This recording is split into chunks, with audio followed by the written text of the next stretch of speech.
हमार नाम रोशनी कुमारी साहब बा। हमार घर चंद्रपुर 6 जनज्योति कैंपस के अगाड़ी बा। हमार श्रीमान के नाम मिश्री लाल साहब बा। ससुर के नाम मोहर लाल साहब बा। सास के पुंकाला देवी एगो देवर राम नारायण साहब बा की। हमार बियाह घरे परिवार के सहमति में मागी विवाह भेल बा। जहिया हमार बियाह भेल रहे, जहिया हमार पति के नौकरी उकरी किछो न रहे, उ बैचलरे पढ़त रहे। तो ओकरा बाद में हमार शादी विवाह हो गेलक। शादी विवाह होला के बाद में सब कुछ बहुते अच्छा रहे, दोनों जना में बहुते माया प्रेम भी रहे। ओकरा बाद में हमार ससुराली घर में रहे के घर उर न रहे, बहुते दयनीय अवस्था रहे। तो ओकरा बाद में हमार घर वाला हमरे मायके घर में आके रहे लागलक। तो वहाँ से हमार बाप मतारी सब जन ओकरा पैसा वैसा दे के डिग्री करे लगी काठमांडू बैठैलक। ओकरा बाद में पढ़लक लिखलक, सब कुछ ठीके रहे। ठीके रहला के बाद मैंने कथी कहली सुबह के तैयारी कैलक। सुबह में नामो निकल गया सामान्य प्रशासन मंत्रालय में। ओकरा तो उतना तक सब कुछ ठीक रहे। बाद में हमरा एगो हमनी दोनों जना कथी से एगो बेटा भेलक। तहिया तक बहुत अच्छा रहे, हमने बहुते अच्छा से रहली। और जहिया से इन्हें सरकारी वकील अथी अधिकृत में नाम निकलक उनकर, तहिया से उनकर मानसिकता ही चेंज हो गेलक। एगो रईस अपने आप के हम अधिकृत हो गई, अभी तू एगो अनपढ़ गवार लड़की छे, हमार जिंदगी बर्बाद हो गेलक कह के हमरा बहुते टॉर्चर देवे लागलक, मारपीट करे लागलक, नौकरी एने लागते मातर। बाद में हम कारण के अथी करेला चाहली कि कारण से हमरा ये अथी कर रहल बा कह के। तो विस्तारे विस्तारे कारण पता लगली। तो एगो बीना कुमारी नाम के महिला बा के, तो उनकर संबंध वो बीना कुमारी शाह से रहलक। तब उनकारा से छुटावे के लगे बहुते कोशिश कैली। उनकारा पहले शुरू में घरे बुला के लिए आवे, हमने डेरा लेके रही दली चौपुर में। तो बुला के लिए आवे, जब रात हो जाए ना तो कहे हमरा पुगावे चलो कि तो हमरा गाड़ी न भेटता। 8 बजे 9 बजे रात के ओकरा पुगावे जाए घरे। तब बात सके खोजबीन करे लगली। तो हमरा कहे तोरा कौन मतलब हो कि दो तोरा पेट में खा ला दे तो तू खो आ चुपचाप घर में रह के दम कथी करे न करे उसे तोरा कौनो माने मतलब न हो। तो एगो पत्नी तो देख के कोनो न सह सकते कि हमार पति कोनो अन्य स्त्री के साथ में रहो कह के। तब न सह सकली, हम आवाज़ उठैली। तो हमने दोनों जना के विवाद बढ़ते चल गेलक। ओने वो महिला के घर परिवार भी बिगड़ गेलक। वो महिला के 4 गो बच्चा बा के। पहला हमरे श्रीमान मिश्री लाल के साथी एगो बा, ओकर नाम न कहम हम, उनकरे साथ भाग के बियाह कर लेले रहे। तो ओकर बाप मतारी छोटा के लिया के ने मलंगवा मनोज कुमार नाम के लड़का से शादी कर दिलक। दोनों जना के ओनहु ठीके रहे। बाद में केना केना फेसबुक से चिन्ह जान करके सब जना इतना वर्ष के ओकर बेटी 9-10 बरस के बा के, एगो बेटी 8 साल के बा, एगो बेटा 5 साल के, एगो 3-4 साल के बा। 4 गो बच्चा बा ओकरा। वो 4 गो बच्चा लेके अपन घर वाला से संबंध विच्छेद करा लेलक काठमांडू जिला अदालत से। 1 गो रुपया न किछो न लेलक, सब हमर घर वाला के दम पर डिवोर्स करा के यानी हमरो घर वाला से हमरा पर डिवोर्स के केस करवा देलक। तू अपन घर वाली के छोड़, हम अपन घर वाली के छोड़म। अब भविष्य में दोनों जना बियाह करके रहम सोच बना के दोनों जना अपन अपन बसल घर उजाड़ देलक। ओकरा बाद में हमरा पर संबंध विच्छेद के केस कैलक। तो हम तो कहली हम अपन घर वाला जोरे बैठम, हम काला संबंध विच्छेद करू कह के हम पर्ची उतारो लगैली अदालत में। तब फिर जाके अंश बंडा के केस कर देलक। उहे कि तो हम अंश दे के भी हम दोसर बियाह करे के मिलते, हम तोरा अपन भाग में से अंश छुटिया देबू। तो अंश बंडा के केस देलक। तो एगो बेटा बा एगो बेटी बा हमरा। हमने 2 जना लेके तो 4 जना भेली। तो 4 जना में से भी 3 बेटा बेटी भी हमरे जिम्मा में रहे के चाही। वो बेटो बेटी के जिम्मा न लेलक कि तो बेटा बेटी के अंश एक मतारी के भाग में रहे के चाही। हम बेटा बेटी से भी छूटे लगे चाहे थी, कानूनी रूप से पूरा छूटे लगे चाहला कि हम बेटा बेटी से भी दूर हम न रहम ओकरा जोरे। तब मुँह में कहली न हमरा अंश न चाही, हमरा 1 गो रुपया न चाही, हम अपन पतिए के साथ में रहबै, हम कुछो न लेबै कह के।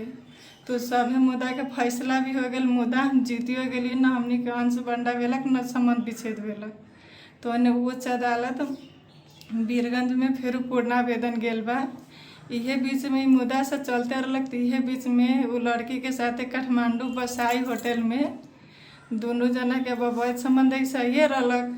तो जौन लड़की के पहिलका पति बा मनोज कुमार शाह उहे अपन बाल बच्चा के लागी खोजे के रहे से न तो हमार बाल बच्चा कम से कम दे दे। तो दोनों जना के बसाई होटल में रंगे हाथ पकड़ लेलक एगो रूम में, मतलब उतर से पकड़ के लिए अयलक। सुनीता फाउंडेशन में रहत रहे होती खानी। तो दोनों जना के बहुते समझलक बुझैलक, बोला के वो मनोज कुमार शाह वो अपन घरवाली के घरों लिए अयलक, कागज उगज कह के जिम्मा जमानी दे के छोड़ दिलक। से हम तोरा से न भेटबो तू हमरा से न भेटिए कह के कागजो कर लेबा। ओकरा बाद में फिर वो महिला 10-12 दिन अपन घरवाला जोरे रहलक, फिर भाग गेलक उतर से न तोरा जोरे न रहबो कह के। तो ऐसे ही भाग गल। तो ओकरा बाद में फाउंडेशनों में से निकाल दिल। तो वो गलत साबित हो गल। तो कौन फाउंडेशनों में अब ओकरा अथी न मिलक रहे के ठिकाना। ओकरा बाद में हमार घर वाला काठमांडुए में एगो फ्लैट लेके कीर्तिपुर में राखल 4 गो लड़का के लेके आ ओकरा वो 4 लड़का के पढ़ाई लिखाई खान पीन दुनिया दान सबके खर्चा ये देवले। अब इतना होते हुए भी हम कहली न अपनों घर परिवार छोड़े थी जौन माया ममता अपन बाल बच्चा के देवे के चाही, अहाँ केकरो और दे रहल छी तो अपनो बाल बच्चा के तो देखू, कम से कम हमरा न देखो, हम दोसर के बेटी छी न देखली हमरा ठीक है, कम से कम अपन बेटी के अपन बेटा के तो देखू। तो उनका कहली हमरा बाल बच्चा से कोनो मतलब न है। उतना दिन से तो बउआ से हम ही रख ले रही, इन्हें बीच में हमने के कोनो विवाद है सही हो गए। तो 1 साल से बेटा वो अपने रख ले बा, बेटी हमरे जिम्मा दे दे बा। तो एगो बेटी बा 4.5 वर्ष के जौन हमरा जोरे बा, बेटा 9 साल के बा जौन उन्हें रखल है। हम कितना भेटे के कोशिश कैली हम अपन बेटा से, लेकिन हमरा 1 साल से ओकर मुँह देखे न दिले बा, कैसन होइल बा न होइल बा हमरा किछो था न बा। कितना प्रहरी में जाके कहली, अदालतों से आदेश करली तैयो हमरा न भेटे दिलक। 1 साल से माइती घर में ही रहत आवे छी के, अब माइती घर में कौन केकरा रहती। हमर घर के दयनीय अवस्था भी अब नहरा में मतारी न बा, बाप बूढ़ बा, कान से सुनबे न करले, भाई से अपन न कमते खते तो अपनी के बाल बच्चा के गुजारा कहाँ से जते, वैसन अवस्था है। हम अदालत से आदेश करली, श्रीमान अब हम नहरा में कितना रह, हमरा अपन घर में हमरा जाए के बा, हम अपन ससुरालिए घर में बैठम, हमरा मुआ दो चाहे जिया दो, मुही तर बैठम कह के। अदालत से आदेशो कर दिलक कि हाँ ये पीड़ित है, एकरा ससुराली घर के एगो कोठा एकरा दिया के वे घर में रख देवे के लागे चौपुर प्रहरी के आदेश करलक। लेकिन उतर के प्रहरी सब हमर श्रीमान से पैसा खा के कोनो भी ऐसा हमरा सहयोग न करलक, उल्टे हमरे पागल कह के उतर से भेगा दिलक। वैसन 3-4 गो आदेश करके लिए ओमे कोनो कार्यान्वयन न कर दिलक उतर के प्रहरी साहब। ओकरा बाद में हम ऐसे ही मुद्दा लड़ते रहली। तो ओकरा बाद में जो बीना कुमारी नाम के महिला बा के वो अपन फेसबुक आईडी से अब हमरा मानसिक यातना दे के हमरा मारे के वैसन साजिश करके हमरा सामाजिक संजाल में हमरा बेइज्जत करे लागलक। वो अपन बीना कुमारी नाम के आईडी से कि बीना गुप्ता नाम के आईडी से टिकटॉक में फेसबुक में हमर विभिन्न किस्म के गाली बेइज्जती फोटो वीडियो सब रख के सार्वजनिक करके और बहुते बेइज्जती करलक। फिर भी हम अथी अपन विश्वास न हारली, हम कहली कम से कम हमरा कानून तो न्याय देते गए कि हम अभी तकले भी हम लड़ रहा छी। तो ओकरा बाद में जाके हम वो लड़की पर साइबर क्राइम के केस कर ली। तो प्रहरी दर्ता करे लगी न मानलक, हमारे इतना प्रमाण रहलक तैयो प्रहरी दर्ता हमार केस न करलक। तो हम एकरो लगी काठमांडू के वीरगंज जिला अदालत में, वीरगंज उच्च अदालत में जाके परमादेश करैली। परमादेश से आदेश कर दिलक कि हाँ ये मुद्दा चले के चाही, एकरा पर अन्याय भेल, एकर सही छानबीन होए के चाही। तो मुद्दा अदालत से इम्भा कह दिल। तो हम लेके अली तो इधर गौर जिला प्रहरी कार्यालय में मुद्दा दर्ता कैलक, चलैलक, शनाख्तो करलक। ओकरा बाद में पकड़ा पूर्ति जारी हो गेलक। और कथी कहलू अपराधी के पकड़ियो के लिए लक, फिर पैसा के चल के लिए इतना भेलक, पुलिस सीडीओ सब कुछ मिला के हाकिम पूरा के मिला के एक दिन के भीतर में 24 घंटा न रहलक, ओकरा छोड़ा के फिर जहाँ के रहलक तहाँ बैठा दिलक। तो कानून सभे के लागी एके नहीं कि गरीब के लागी छूटे या धनी के लागी छूटे, हम ये कहला चाहे छी। ओकरा बाद में हम बहु विवाह के भी जाहिरी देले छी। हमर बहु विवाह दर्ता हो गेल बा, लेकिन ओपर कौनो सुनवाई अभी तक ले न भेल बा कि हम ऐसन किस्म के कौनो अभी तक ले प्रहरी से न सहयोग पैली। हम अनुसंधान के क्रम में भी प्रहरी के कहले कि जहाँ भी हमर जरूरी पड़ी, हमर बयान के लागी होको, सबूत प्रमाण के लागी होको, हमरा जहाँ जखुनता बोला हम आके यहाँ सके सहयोग करम। लेकिन उतर के प्रहरी से हमरा कौनो किस्म के अइसन जानकारिए न देलक। चुपचाप अदालत में फाइल ले अयलक, उल्टे हमरे खिलाफ कथी कथी न्यायाधीश के 4 नंबर न्यायाधीश से फैसला करैले बा। 4 के महीना 4 गते फैसला भेलक से जो एकरा पर हम अपन घर वाला पर महिला पर बहुविवाह के मुद्दा कैले छी, वो सके न पकड़ के बाहरे रख के अनुसंधान करे के लगी आदेश कर देलक। बाद में जाके हम प्रहरी से पूछली से हमर केस के कथी भेली, अभी तक ले काला गाड़ी न बढ़ल है, हमरा किछो जानकारी यहाँ से काला न दै छी, हम तो जाहिर वाली छी, हमरा तो बारे में जाने के हक है, अधिकार है। तो हमरा कहलक जाओ कि तो अथी गौर जिला अदालत में पूछम कथी आदेश भेली न भेली, हमनी के था न बाकी तो कहे के न मिलल है।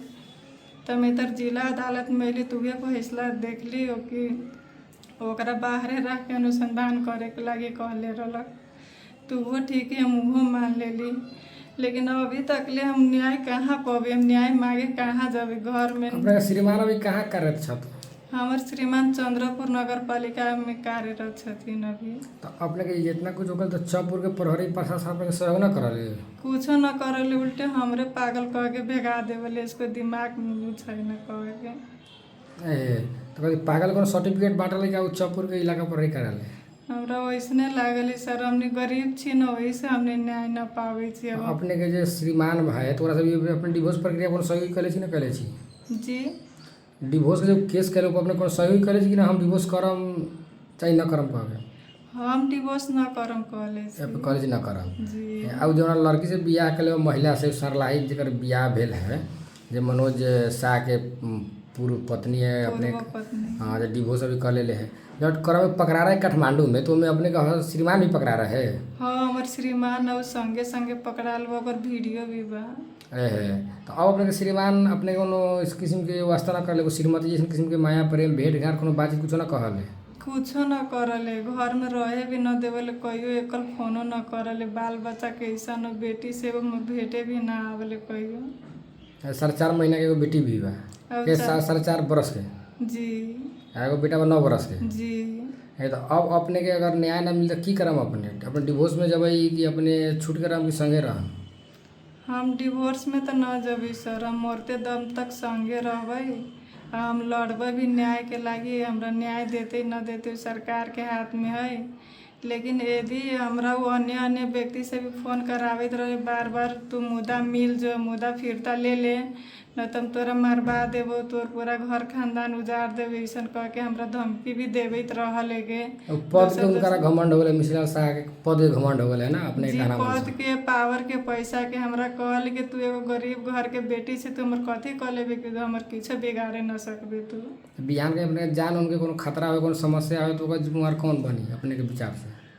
हमर जान के तो बहुते खतरा बा सर। हम बराबर गौर काठमांडू बीरगंज हम अकेले जाई छी आबै छी, बराबर हमरा धमकी देवावत रहले, तोरा मार दे। बिहान चल के हमरा हमर परिवार के किछो होते तो ओकर जिम्मेवार हमर ससुराली पक्ष के आदमी आ उ बिना कुमारी जकरा से बियाह कैले है उ होते। तो पहले बियाह अपने से सेकंड में बियाह ओकरा से कैले बा ना, बिना गुप्ता से? पहला हम छी। पहला श्रीमती अपने भेली, ओकरा से बाद में कैलक? बाद में उनका जबरदस्ती अपने कोनो सहमति मत कुछ जबरदस्ती अपना मन से करे? कुछो न बा। अगर अपने के न्याय न मिले तो की करम? हमरा न्याय न मिलते तो हम न्यायालय के अगाड़ी अपने आप के जला के मार देवी सर।